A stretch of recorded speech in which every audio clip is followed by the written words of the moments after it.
High বন্ধুরা, কেকাস কিচেনে আপনাদের সবাইকে স্বাগত।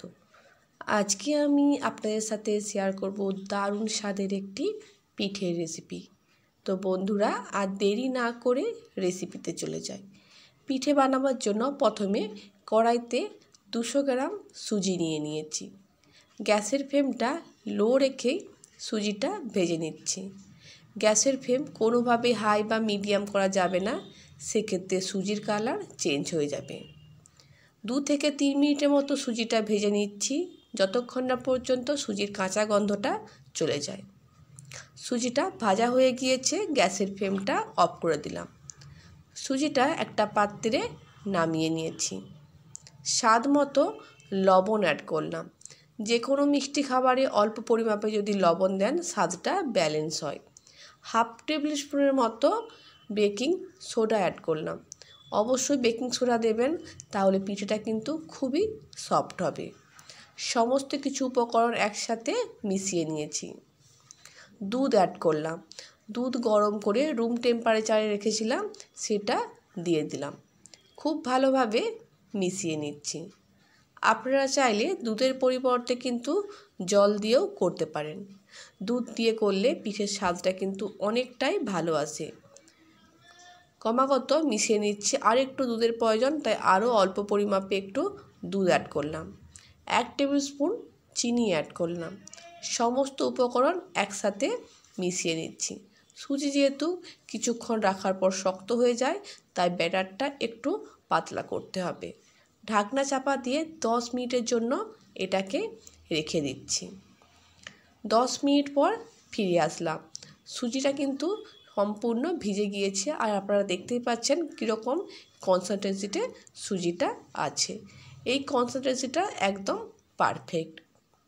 পিঠে বানাবার জন্য একই সাইজে 3টে বাটি নিয়ে নিয়েছি। প্রতিটা বাটিতে অল্প করে তেল লাগিয়ে দিচ্ছি। এটা কিন্তু খুবই ইম্পর্টেন্ট একটা স্টেপ বন্ধুরা, খুব ভালোভাবে তেল লাগিয়ে নিতে হবে, তাহলে পিঠে বাটিতে লেগেও যাবে না, খুব সহজেই পিঠে কিন্তু উঠে আসবে। তাই বাটিগুলোতে ভালো করে তেল লাগিয়ে নিলাম। পিঠে বানাবার জন্য 1 বাটি কোরানো নারকেল, 1 বাটি গুড় নিয়ে নিয়েছি। তৈরি করে রাখা সুজির ব্যাটারটা একটা চাটাবুতে করে নিয়ে প্রত্যেকটা বাটিতে দিয়ে দিচ্ছি। পিঠে যাতে সমান হয়, সেক্ষেত্রে এভাবে কোনো ডাবু বা 5 স্পুন মেপে দেবেন, সেক্ষেত্রে পিঠেগুলো একই সাইজের হবে, দেখতেও যেমন ভালো হবে, খেতেও তো খুবই সুস্বাদু হয় বন্ধুরা। প্রত্যেকটা পাত্রে ব্যাটার দিয়ে দিলাম। ব্যাটারটাকে পাত্রটা নাড়িয়ে সমান করে নিচ্ছি, যাতে পিঠেটা সমান হয়। ওপর থেকে কুড়ানো নারকেল ছড়িয়ে দিলাম। নারকেলের পরিমাপটা বন্ধুরা একটু বেশি দিতে হবে, পিঠেটা খেতে কিন্তু খুবই সুস্বাদু লাগবে। যে কোনো শীতের সকালে আপনারা খুবই অল্প সময়ে বন্ধুরা এই পিঠে বানিয়ে নিতে পারেন। বাড়িতে যদি হঠাৎ করে অতিথিও আসে, আপনারা অনায়াসে 10 থেকে 15 মিনিটের মধ্যে পিঠে বানিয়ে সার্ভ করতে পারেন। নারকেল ছড়িয়ে দিয়েছি, গুড় এখন বাটিতে দিয়ে দিলাম। আপনারা যে যেমন মিষ্টি পছন্দ করেন সেই হিসাবে গুড়ের পরিমাপটা একটু কম বেশি করে নেবেন, কিন্তু পিঠেটা মিষ্টি মিষ্টি খেতে খুব ভালো লাগে, তাই আমি যেরকম মিষ্টি পছন্দ করি সেই হিসাবে গুড়টা ছড়িয়ে দিলাম। 3টে পাত্রেই গুড় ছড়িয়ে দিয়েছি, ওপর থেকে কোরানো নারকেল ছড়িয়ে দিলাম। বন্ধুরা, এভাবে যদি আপনারা স্টেপ বাই স্টেপ পিঠেটা করেন, খুবই অল্প সময়ে বানিয়ে নিতে পারবেন। আর যতক্ষণ না বাড়িতে আপনারা একবার বানিয়ে নেবেন, বুঝতে পারবেন না খেতে কত ভালো হয়। তৈরি করে রাখা সুজির ব্যাটারটা ওপর থেকে ছড়িয়ে দিচ্ছি। আপনারা যদি পিঠের পরিমাপ বেশি করেন, সেক্ষেত্রে সুজির পরিমাপটাও বেশি নিতে হবে। ওপর থেকে কোট করে একে একে 3টে বাটি ভর্তি করে দিচ্ছি। আর গুড় আর নারকেলের পরিমাপটা কিন্তু বন্ধুরা একটু বেশিই দিতে হবে। এভাবে ওপর থেকে সুজির ব্যাটার দিয়ে নারকেল আর গুড়টা ভালোভাবে কোট করে নিচ্ছি।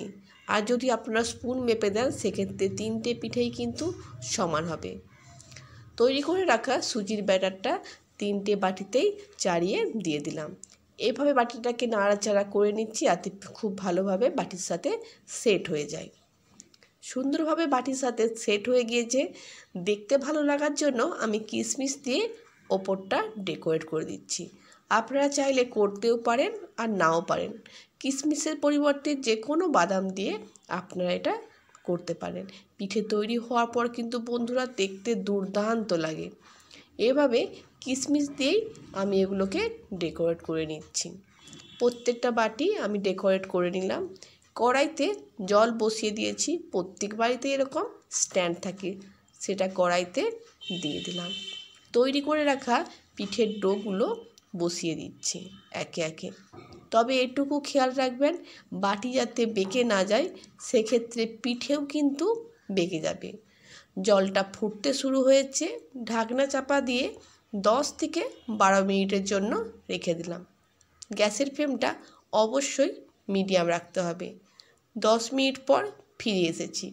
কিভাবে বুঝবেন পিঠেটা হয়েছে? এভাবে একটা টুথপিক বা ছুরি নিয়ে নেবেন, সুজির ভেতরে দিয়ে পিঠের ভিতরে দিয়ে এভাবে চেক করে নেবেন। দেখতে পাচ্ছেন কাঠিটা একবারে সম্পূর্ণ ক্লিয়ার, তার মানে পিঠেটা হয়ে গিয়েছে। গ্যাসের ফ্লেমটা অফ করে দিয়েছি। খুবই গরম আছে, তাই সাঁড়াশির সাহায্যে এগুলোকে কড়াই থেকে নামিয়ে নিচ্ছি। বন্ধুরা একটু সাবধানে করবেন, যেহেতু গরম আছে। পিঠেগুলো এখন রুম টেম্পারেচারে এসে গিয়েছে। একটা স্পুনের পেছনের দিকে করে বাটিটা এভাবে ঘুরিয়ে নিচ্ছি। এতে পিঠে কিন্তু খুব সহজেই উঠে আসে। আপনাদের যদি ছুরি দিয়ে সুবিধা হয়, সেক্ষেত্রে আপনারা ছুরি দিয়েও করতে পারেন। আপনারা দেখতে পাচ্ছেন বন্ধুরা পিঠে কত সহজে উঠে এসেছে, আর দেখতেও দেখুন বন্ধুরা কত সুন্দর হয়েছে।